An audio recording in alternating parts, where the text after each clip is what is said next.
Good afternoon. This is Peter and Lars from Denmark at Urban Rigger in Copenhagen. My name is Lars Funding, and I'm the executive chairman of Urban Rigger. And I'm assisted here by my colleague, Peter.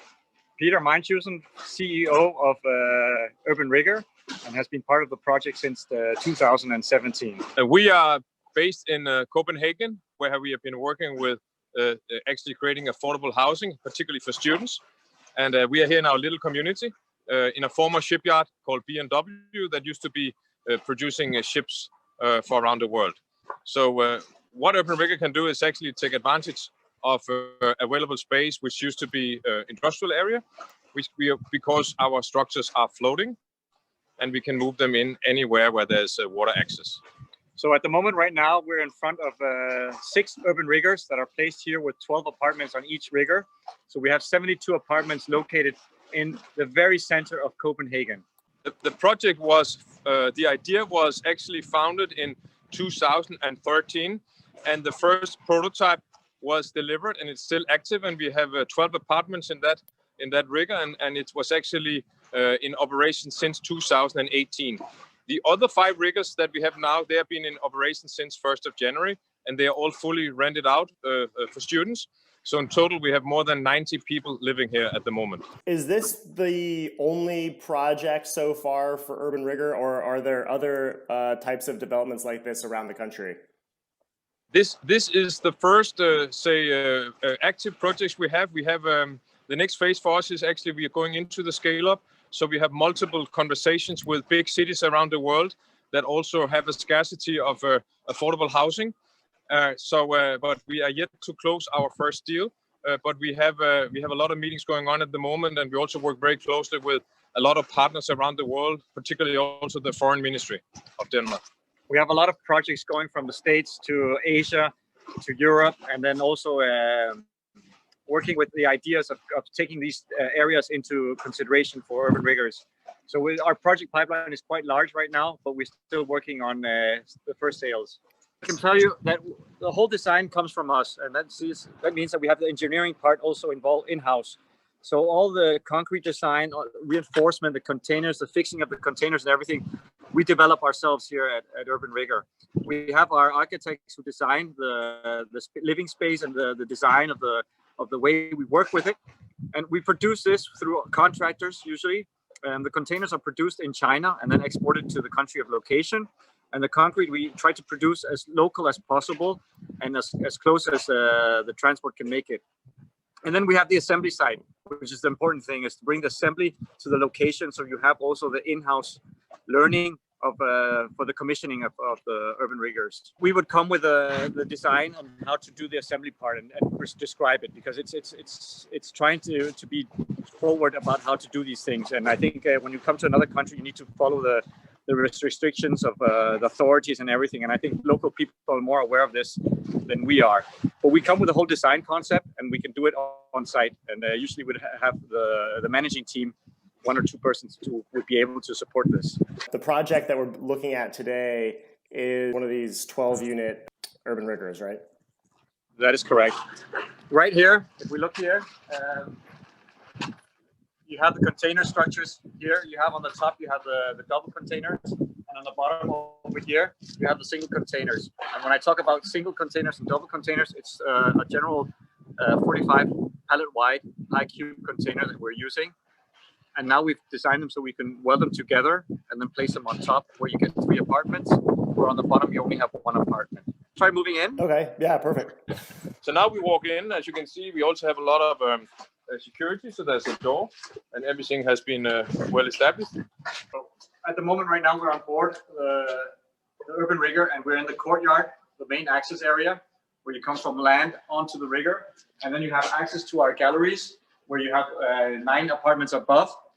And you down here have 3 apartments. What I'm standing on right now is the substructure that is floating, and you have 2 skylights here, which is the light we get down to the basement, and actually is a full basement of 300 square meters, which is occupied with a common kitchen, a washer, and we'll go through it right now to look at the areas. 300 square meters is the basement area?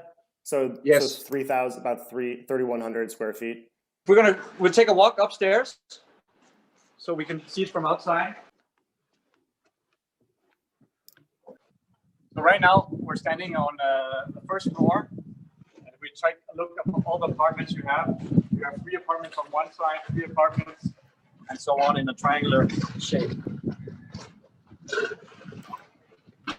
And so each one of the units up here, so there's 9 units on this floor. So are there 3 units? I see 3 shipping container high cubes up here. So there's 3 per cube. There are two HICo containers welded together. So there's actually 6 containers up here that are welded together. So each apartment has 23 square meters. So there's So that's 247 square feet.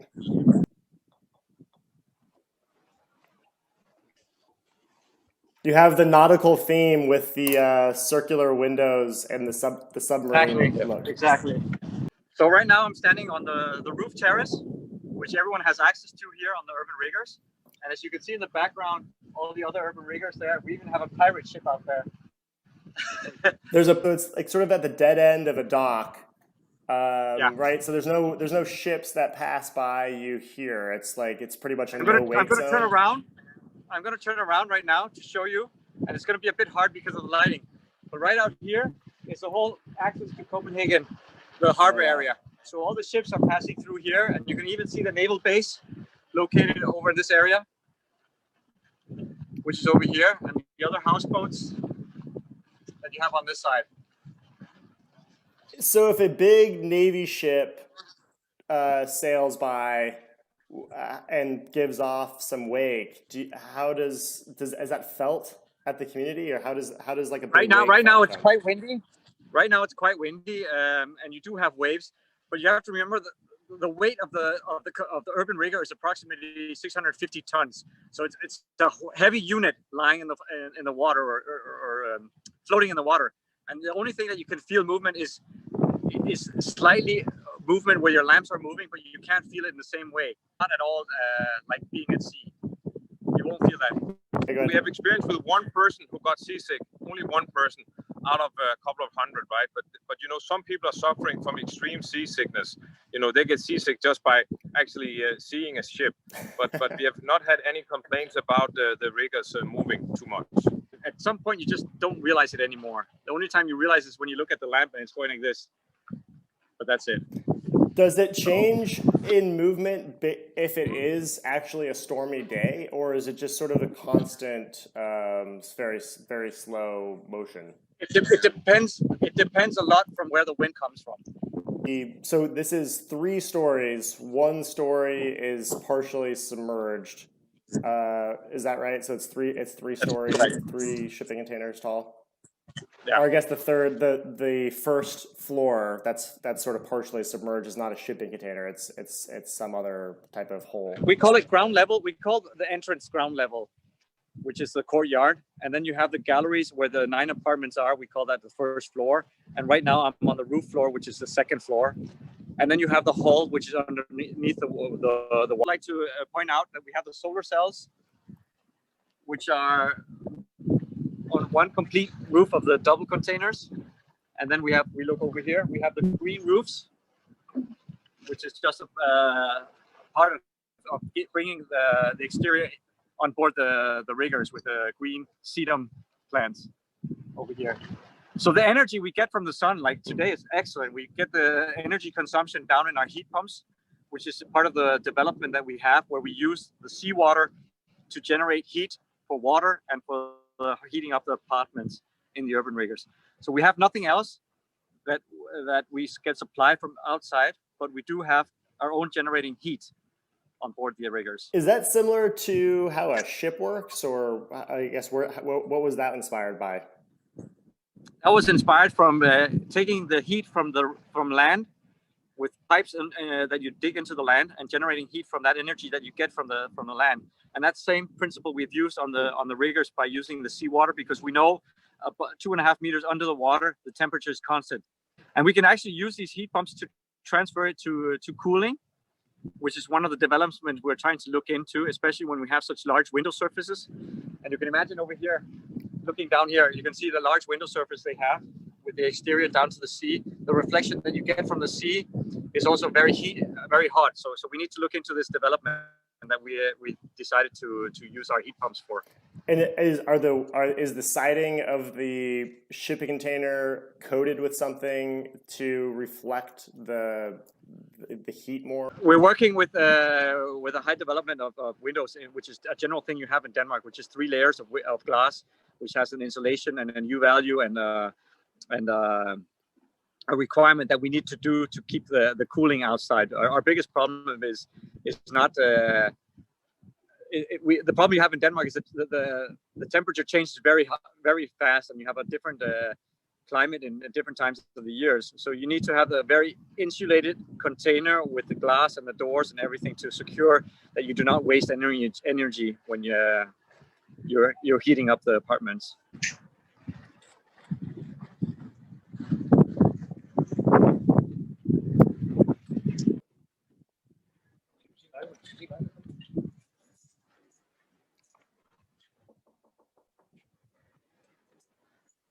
Have a look at the actual apartment itself.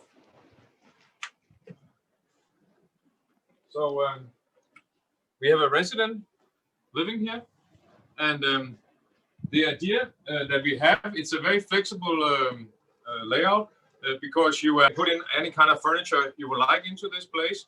I would like to highlight that all our units, they have their own private bathroom. As you can see in here, it's a full shower, it's a full toilet. And obviously we take care of all the black water, so it's pumped into the normal sewage system. What we also have in all our apartments, and it's of course also very much up to which configuration you would like to have, is that we have a full kitchen, so you can make your own healthy food. So we have a refrigerator with a little freezer inside. We have an oven. And another thing is that we have an exhauster. So also when you live in a small space, it's very important that you also have an exhauster. So when you cook here, for example, because you basically are living in the same room. It's a couple that lives here. But the idea that we have for your project, you could actually imagine that you could actually put into bunk beds instead. No, there are no gas. Everything is electric. Everything's electric here. And obviously, any excess electricity that we are producing from our solar panels can actually be used by the apartment as well. And there's heating and air conditioning in here, or is it? Yes, there's no at the moment. At the moment, there's no air conditioning because we don't really need that in Denmark. But there's floor heating, so the heating system is water based and it's in the floor. The control unit for the floor heating is carried out in here, which there's a floor heating under this floor, and in the bathroom on the steel floor we also have our own heating system. We also have ventilation system, so we get fresh air in centrally, per apartment, and we have the exhaust in the bathroom. So you have a generation of changing out the air within the apartments. And what are the dimensions of this unit? How wide is that space that you're standing in? I see the queen bed there, so kind of getting an idea of it. It's on the other side of 230 square feet. What's the width of the unit? It's 2 containers that you have here. If you just let me explain here. So a general container is approximately this size, which is a pallet-wide container, which is 2.5 meters. And now we have 2, so we have a 5-meter wide span here. So this is 16. So this is about 5 meters wide, so 16 feet. So the 2 containers are going kind of lengthwise, starting from the windows down. One of the developments we did was in the beginning, the first prototype, we took used containers, cut them up, and removed the paint, welded them again, and started designing, cut a hole in the wall, and then redoing the statistics about the structure of the containers. What we've done here in the version 2.0 is that we've decided to build them for the purpose, build the containers according to the design that we want as apartments. That means we've made them completely according to the cutouts we've done for the windows, the bearing structures for lifting on top of a ship, and also the bearings for putting them on top of each other in the angle they are, because it's not usually you just stack containers on top of each other. And to do all of these things, we also need to take into consideration that the double containers need to be put on an ordinary shipping. And that means that you need to be able to stack them 5 feet high or 5 times higher or according to that. And you need to be able to stack single containers also on top of them.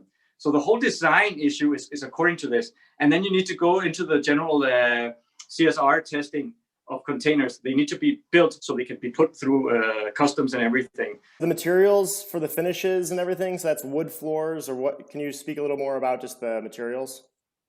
Yeah, that's a good question, because everything we do here, we try to make it as sustainable as possible. So we are using bamboo wood, which is growing very fast, as people know, and is considered sustainable forest. So we are not taking any trees down in the Amazon or something like that. And the ceiling heights they're 8.5 feet. What's the height of a HICo? It's 2.30 meters. Okay, so 7.5 feet. Yeah, exactly. So you don't feel claustrophobia or anything like that when you're inside of here.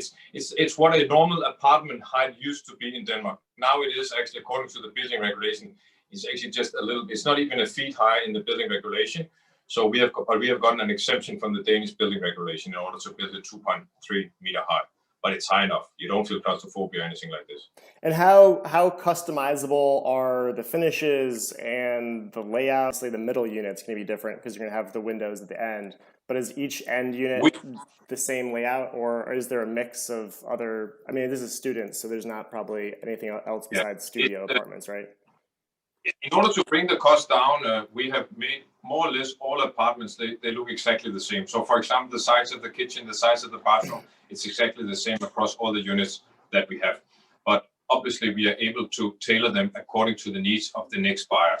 But we're also very interested in thinking about construction phase and making everything modular and the same principles, so we don't have to make too many changes in construction. And the finishes, are they customizable too?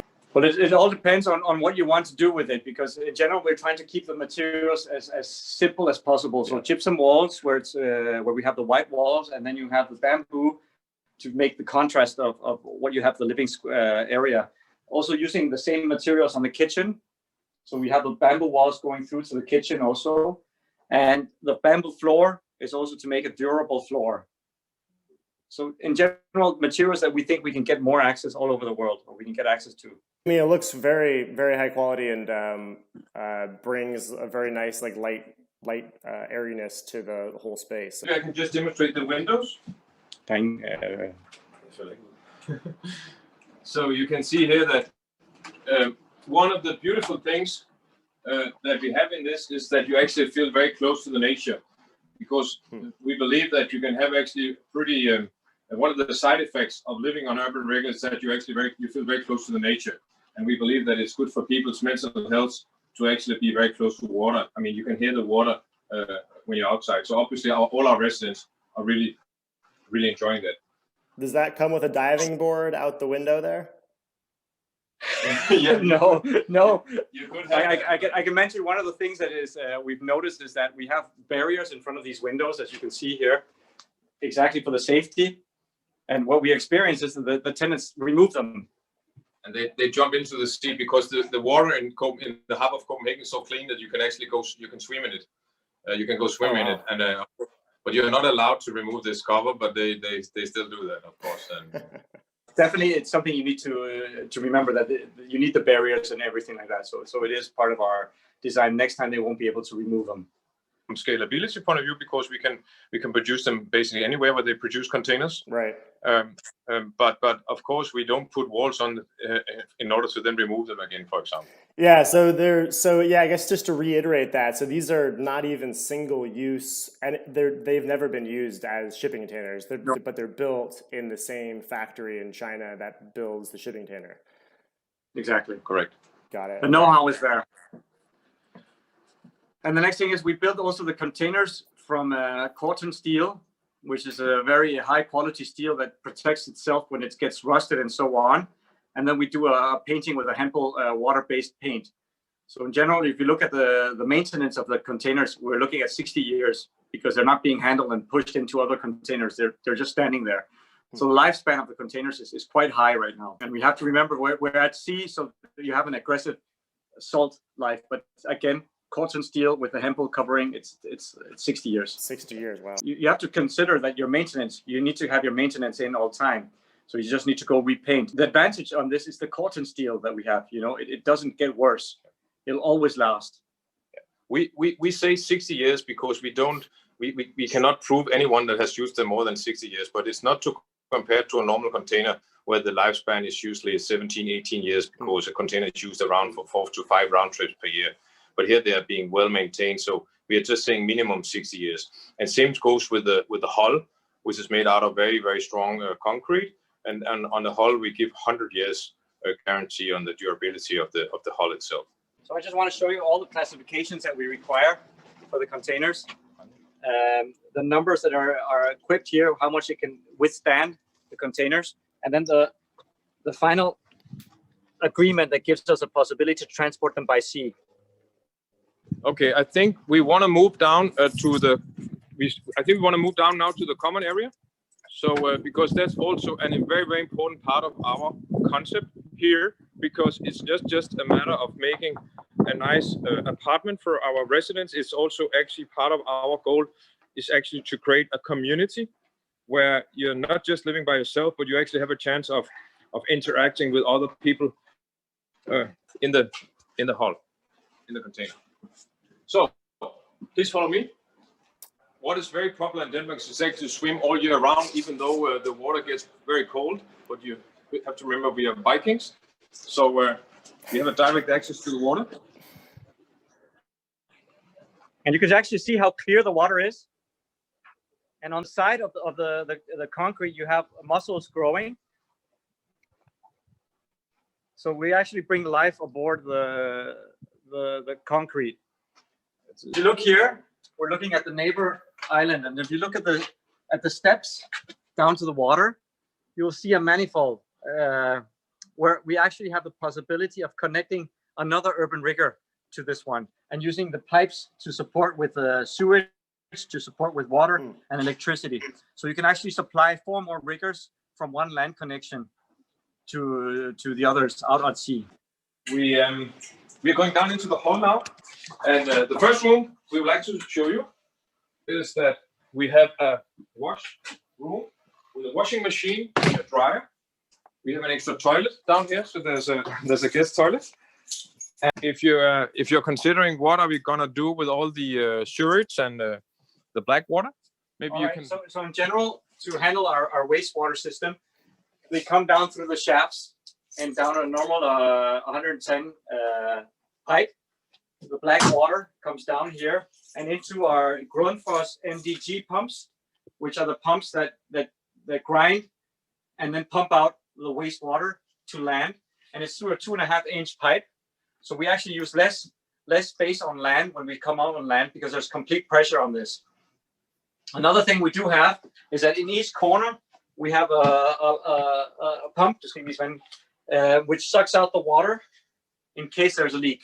So our biggest threat is in case of a fire and you have the fire people coming in and they start using water inside the hall, then we would get a fill up in the water, and that would mean that we start getting down lower and lower. So that's why we have these pumps in each corner to generate pumping it out when it becomes a problem. How fast does it pump? How strong are those pumps? Like what's the rate of? If there's like a foot of water in there, how long would it take? Fast. This is generally something that you would be using on a building site or anything like that. Exhaust for in case of a fire and you need to get the smoke out of the building quick. We have an emergency exhaust, and then we have our ventilation unit for the air underneath for the whole area in the hall. This is only for the hall. Each apartment has its own unit, but everything comes down to the heart in the hall, and then it's felicitated up to the other apartments. And you can see all the shafts over here, where you have all the heating for the apartment floors, and you have the heating for the showers. You have electrical units and everything. They go up in each shaft supplying 2 to 3 apartments per shaft. Talk about a little bit earlier is the fact that we are trying to create a community. So we also have a small living room here where we have one TV set so people can watch series together. Every little apartment has their own storage room. Wow. Which means that anything you don't need on a daily basis, you can actually keep down here, which also makes the size of the apartments much bigger, particularly, for example, if we're going to have, let's say, 4 people staying in the apartment, then they can actually keep their suitcases or whatever they have, their football gear, whatever they want. All our systems here are connected up so they can go through GPS or a signal into the Wi-Fi to tell us if the pumps are working or not working. The main water supply comes in here and goes through to a water softener. And the kitchen supply for the hall is also connected here. So you can hear someone's on the toilet. We have out here is we have a common kitchen area. So let's say that the residents who stays here, they have a couple of friends over or family. Or in the new version of the rigger, this place here will be even bigger and can facilitate even more things. You can also see we have a window, top window here. Skylights. So you don't really feel that you are in a basement down here, and there's actually quite a good atmosphere. Please note that on each area you have the alarms for water and for fire. Yes. So is there a sprinkler system down here? There are no sprinkler systems down here. There's a fire alarm, a smoke detector, and so on, but no sprinklers. We have at the entrance over here, we have the fire extinguisher and then the smoke alarm to set it off. And are there sprinklers in any of the units? No. There's no sprinklers. In Denmark, you have a different fire classification.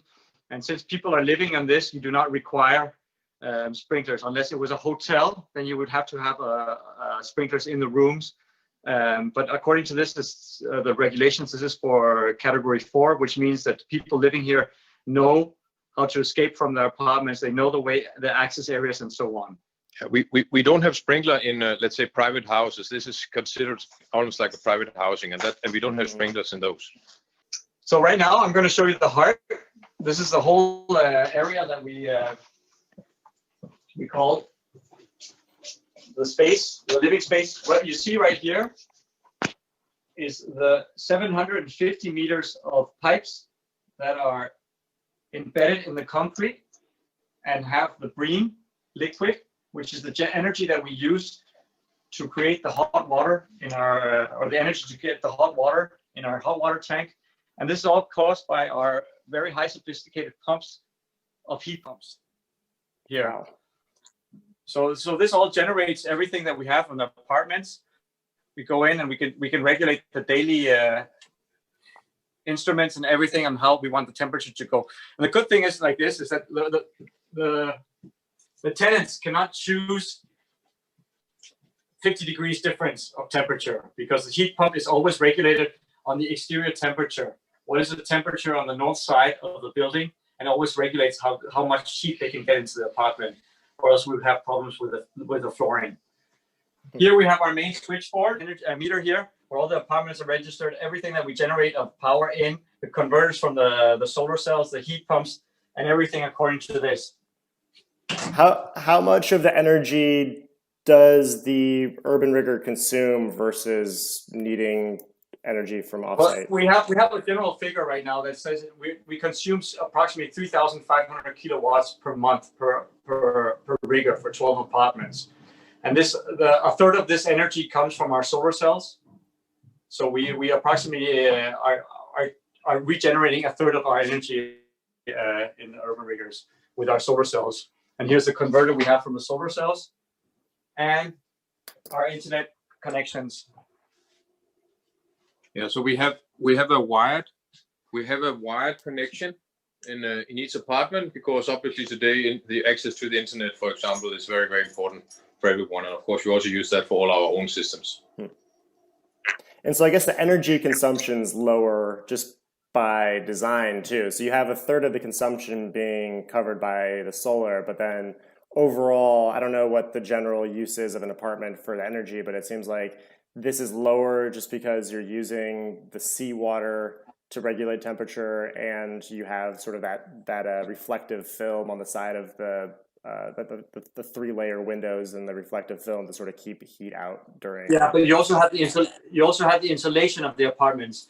Right. We have a very high-tech vapor barrier, which is also a part of the insulation, which is used between the steel structure and the apartment. Remember that the steel. One of the first things that we need to secure is that the condensation of the steel inside does not happen. Mm-hmm. So we have a highly insulated steel surface, and then we have a membrane called aluthermal, which is a self-reflecting membrane that we use to keep the heat inside the apartment, but also to keep cold from coming into the apartment.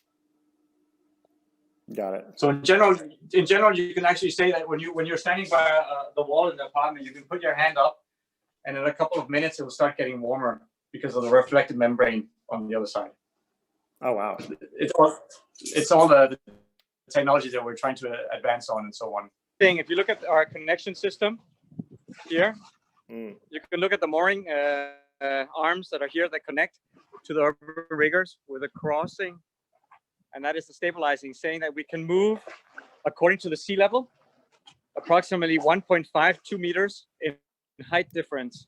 And if you look at the gangway, you can see the pipe connections for the water and the sewage are connected underneath and go into the land, and then have a land connection down to the main area. These are only attached by those 2 arms. Are there other metal attachments underwater? The development we have made are the 2 mooring arms that are designed to move up and down. So it's the only connection we have on land. But the cross wires we have is also the stabilizing to avoid it moving from side to side. Let me just mention one thing. One of the things we've prepared the riggers for is also that we can move up and down as much as we want. But we have to remember the gangway will also move down. So one of the experiences we've learned is we have to make sure that it's capable of following the angle and not going into the glass. So we've actually developed the systems that tolerates these different movements. Usually it would go further down if it's low water. So right now it's quite okay. It's a little bit above average height tide at the moment. So the process of this is, as soon as we have an agreement, the first thing is to start the concrete structure and getting those developed, because it takes a long time for the curing of the concrete. So that is one of the main issues we have, is the logistics for the concrete, that it needs time to dry. We also need to produce it, so we can produce it on land and then lift it into sea. And in that curing period, we need to make sure that it's dry before sitting into the sea. And when it's in the sea, we finish off the top layer of the concrete, the courtyard floor, and so on. And that gives us a possibility to make the test that we need to do according to leaks and so on.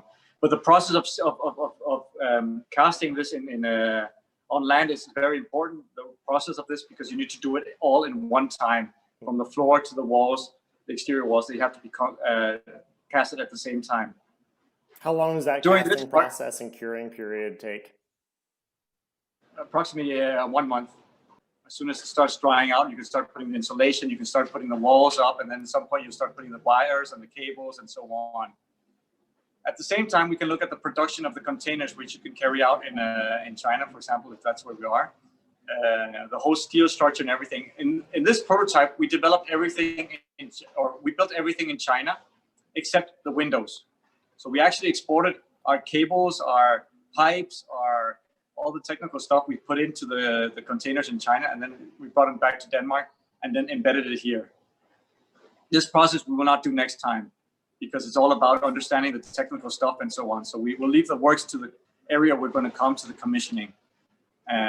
So generally, we're looking at doing all steel structures abroad, all the concrete abroad, and then assembly in the country of where we're going to be. Production-wise, it was 90 days.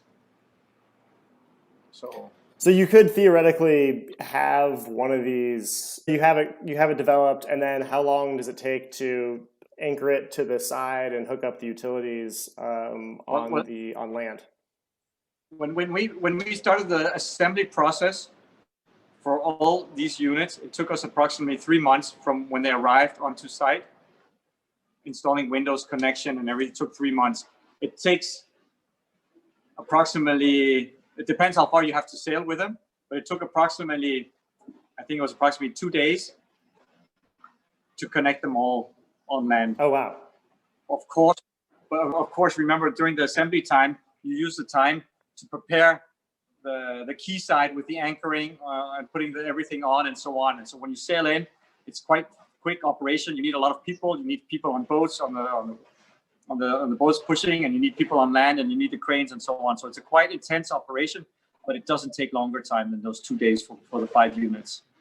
Could these units be detached? Yeah, the whole idea is to be flexible. Yeah. So we have all our connections made so we can just disconnect, lift the bridge, disconnect the arms, and then you're off and relocated. So you could technically have a fleet of these in, and I was talking to Lars about this earlier, but you could have a fleet of these in New Orleans and they could be brought up the river somewhere else for... But that's the whole concept, is to be able to move them when they're finished, because at some time this area would be redone and be in a completely different situation than it is today, and then we would have to relocate somewhere else where the need is more required for the urban riggers. Like a pretty shallow water? I have to say it's very easy, because one of the things you have to remember is that it's floating. So as soon as you disconnect and you have it connected to a tugboat, then it's no limit. The question is, the day you do it, you have to make sure that the winds aren't so high, because you have a huge surface of pushing it, which would mean you would use a lot of energy in the tugboat to provide it in. So it's all about finding the right time to move them according to the winds and so on. But it is so simple that you just disconnect and sail off. And before you disconnect, you also want to make sure that where you're going to, you have the infrastructure ready to connect. So you have your arms prepared, you have the brackets on the pier, on the quayside already established. So when you come, you just connect. But the most important thing is that when you pump out the sewage, that we're only using 2.5-inch pipes to pump out our sewage. And you can do many different things. You can do different things by either locating it in water, and so all your connections can be dipped into the water. Because remember, one of the important things is that when you're lying at the sea, you actually don't need to insulate at the bottom of the sea or the bottom of the pier, because it doesn't never freeze down there. It's only the connections from going above the water that you need to insulate the pipes and make them properly. With a tugboat, this only sits about 6 feet underwater, so you could basically go into very shallow water. The important thing is to say that we actually are approximately 2.63 meters underwater. But remember, usually when the water tide level falls down, if the bed is flat, the rigger will just sit in the bed. So you can actually you won't have that problem on that. Of course, if it's on a rocky side, then this could be an issue, but we usually would like the 9 feet under. Yeah. So for adding extra stories, I guess, have you built a 3-story one? Is there a 3-story version of this yet, or these are all 2 stories above water? But it's just an engineering matter. But obviously, it requires new approvals from the authorities, etc. But technically speaking, there's no problem with it. But I fully agree with what Peter also said, that one of the beautiful things with the rigger blocking the view of anybody, which means you can put them in anywhere. Yeah. But technically, there's absolutely no problem, because containers, they're used to being stored 10, 12 row high. So absolutely, from that angle, there's absolutely not a problem. Obviously, if the weight goes up on the containers that you put on the hull, you may have to make the hull just a little bit bigger, and maybe it will be going a little bit deeper into the ocean. So instead of 9 feet, maybe it will go into 10 feet. But that's basically an engineering calculation. But we can. The only thing we cannot say is that how fast we can have that ready. But obviously, if someone comes to us and say you need to build a 3 or 4 story high, obviously we will start a project and we will make it happen. And is the let's see here, what else was I going to ask?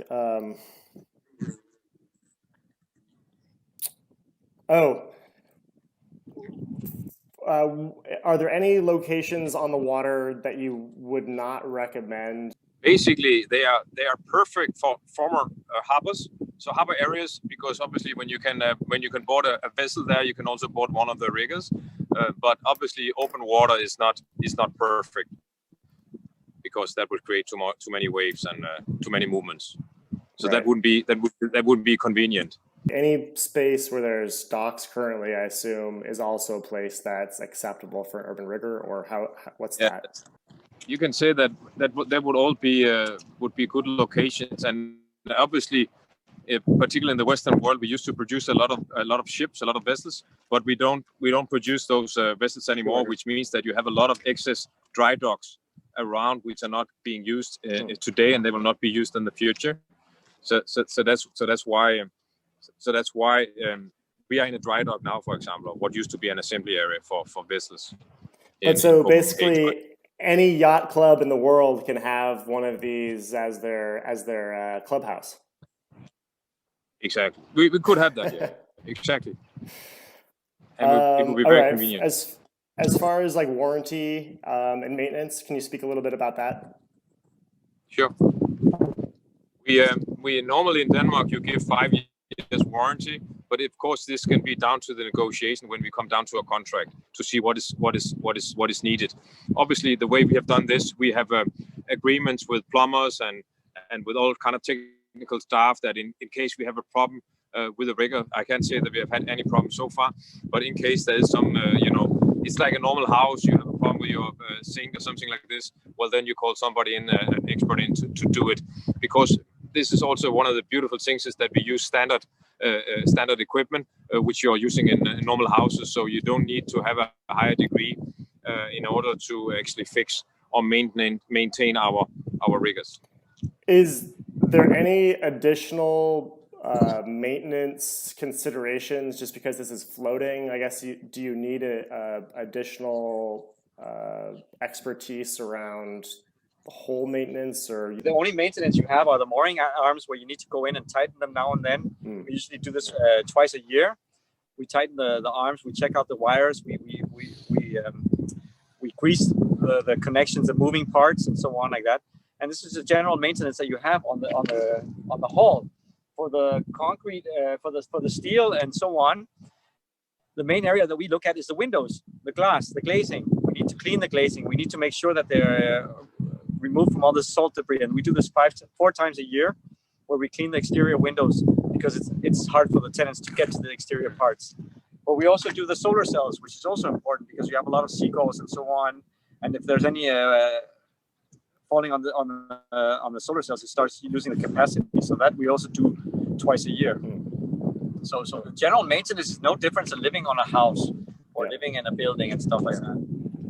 Question about, like, I guess ADA accessibility. Do any of these urban riggers have elevators going up to the second floor? No.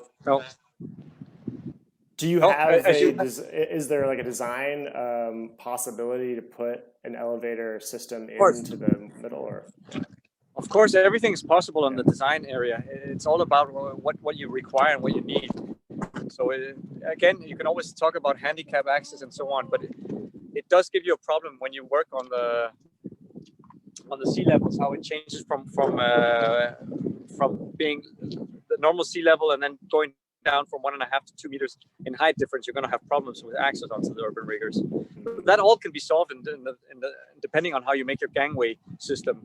We've seen a lot of very innovative and unique aspects. Obviously, this type of housing is not prevalent in most places, and so I think this is just super innovative. But what would you say the most innovative thing is about this housing solution?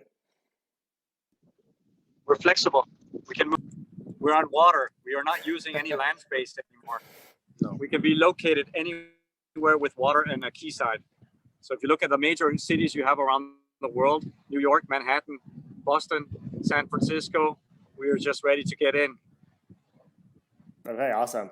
But also the fact that we have put in sustainable energy from the very beginning, I think is also quite important, because we all have to do whatever we can to protect the world. And furthermost, we have to remember the community you develop. These small islands do generate a community, living space where you bring people together. And if you look at the whole idea of homeless and you look at the singles and everything, this is actually excellent. The concept of bringing 12, 18 people to live together, it just generates better life and community around our riggers.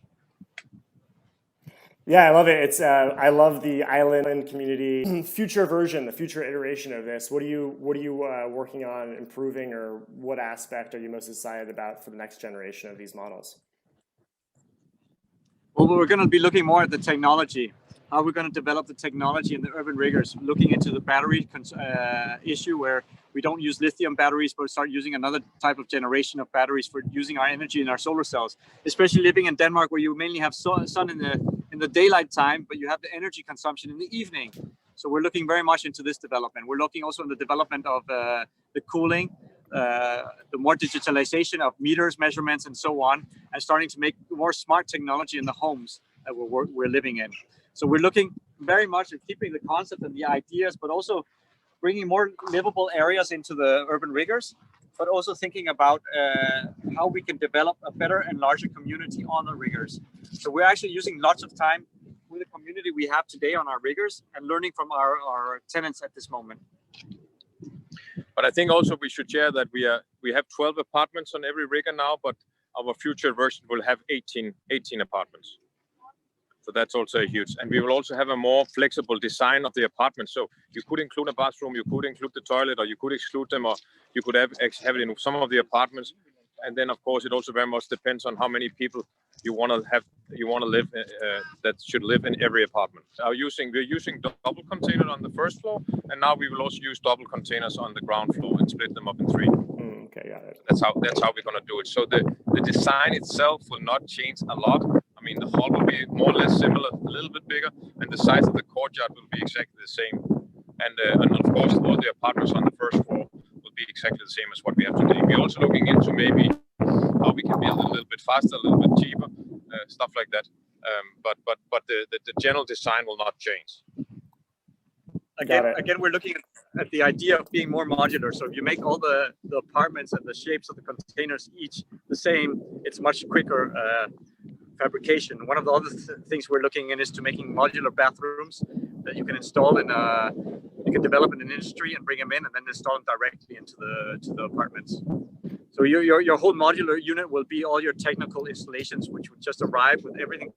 Choose all the stuff where it makes sense and where it's most sustainable, and then when we enter the site, everything will be nicely put together as fast as possible. We just need to find a space where an available key somewhere in the US, and then we can make it happen. Yeah, I mean, I can think of many different spaces, even here in Los Angeles, that this would be perfect. This would be a perfect housing solution for. So you're not even using underutilized land at this point, right? You're creating new real estate out of excess water. There is a lot of unused waterways and water space around in all harbors around the world, because we should not forget that the containers have taken almost transportation overseas, so you don't have these small vessels getting into the ports anymore. And it takes usually a lot of time before the municipality actually finds a way to build the infrastructure. But we don't need a lot of infrastructure to put in the urban riggers. I'm curious, in Copenhagen, what did you have to do from a zoning aspect or a permitting process that was special? I'm assuming floating housing is not a thing yet there. So did you have to make a special zoning exception? How did that work? It was not easy, and that is it's the most challenging part of urban rigger. It's not so much to develop it. It's not so much to justify the business case, anything like this. It's actually the biggest challenge we have is actually to get the permission to put the riggers in. Not that they're bad for the environment or anything like this. It's simply because sometimes bureaucracy stands in our way. But it's also important to mention that the authorities, the ones who are going to look into this, are not used to looking at this kind of product. So it's very hard for them to understand it. So what we have done mainly is to bring people out and to understand what an urban rigger. So we've had a lot of meetings with the authorities and showing it, and everyone's very amazed by what we have produced. And as soon as they come out here, everything just gets easier. The more the word gets spread out and what the idea is, it starts helping us a lot. What would you say the most misunderstood aspect of the urban rigger is? Like, what are people's perceptions going into a tour? And I guess what helps. One of the things people look at is generally looking at the design and saying, but if this was on land, you need to build it like a house. And you need to change that thought about that. This is not on land, this is on water. So you need to look at the aspect of using the water area, using the hull under the water, and getting them to understand what the product is. And I think in general, when you talk about this and they start looking into the authorities and the different regulations, they start saying, okay, you are solving all these problems that we usually have, that we would have on land in a different way. Yeah, but usually people, they let's say they are more worried when they have not been out here. So as soon as we get people to come out and actually have a look, and we would of course love to welcome our friends from the US to come and have a look at it as soon as hopefully we have this corona thing under control, because this is really the best selling point, the best selling tool we have is actually to get people out here to see our community, to see our residents, and to notice how happy they are, and to see how in a way easy it is. It's not rocket science what we have done here, but it's something that can be used in so many. It's actually much more easy than what people think. Does the building code, the building and safety folks in Copenhagen, how did they end up getting comfortable with it when you didn't even have a prototype to showcase? Well, you still have to follow the regulations, so you always have to follow the health and safety issues. There's nothing different from the space, how wide the access areas are, how do you get off the boat and everything. You still need alarms in the apartments, you need your smoke detectors. So all these things are still critical for or required for our building. So there's no difference there.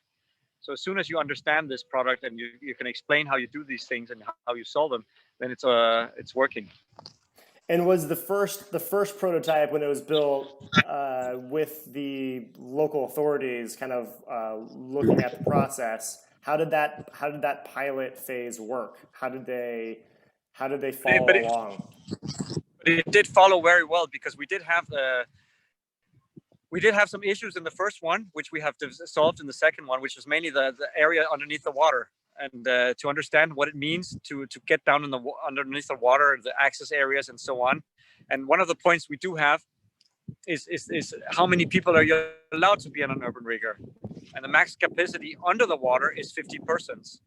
So you'd have to have a big party down underneath the water. But it's all about the fire regulations that we need to look in. What is really interesting right now is that now we have the 6 riggers out here. So you have the fire department so excited about coming out here to do a fire exercise, because they don't have these typical buildings in Copenhagen. So those we have a close cooperation with also. And as soon as people start understanding the product, it gets much easier for us. Because we follow all the rules. So basically, it's just a matter of explaining to them exactly how we follow the rules, because we haven't broken any rules. Yeah. Because the building requirements in Denmark are very strict. And, does this also have to follow shipping building code in some way, or? Yeah. So we both have a shipping authority and we also have a building authority. Yes. So we have to go through these things. And is this registered as a boat? Yes. As a barge.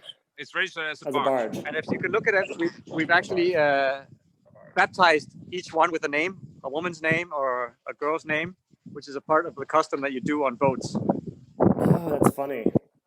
So each island is a certified barge with a license plate. Yeah, which gives also a pretty good feeling, right? So we have a double approval, which you don't have anywhere, because usually it's either a vessel or a house, but this is actually a combination. So it's built to both a vessel and a house code. Awesome. Well, is there anything else I'm not asking that I should be asking? So we are excited about helping the US with affordable housing. So when are we going to do our first project in the US? Let's start right now. Cool. Great. We look forward to it. Peter, Lars, I appreciate the tour. Thank you very much for your time, and thank you for opening up this very innovative apartment project to us to look around, and hopefully we can step out of our virtual world and actually come see it in person. But for now, thank you so much for a great tour. You're so welcome. And great talking to you again as well, right? And we look forward to our first floating village in the US.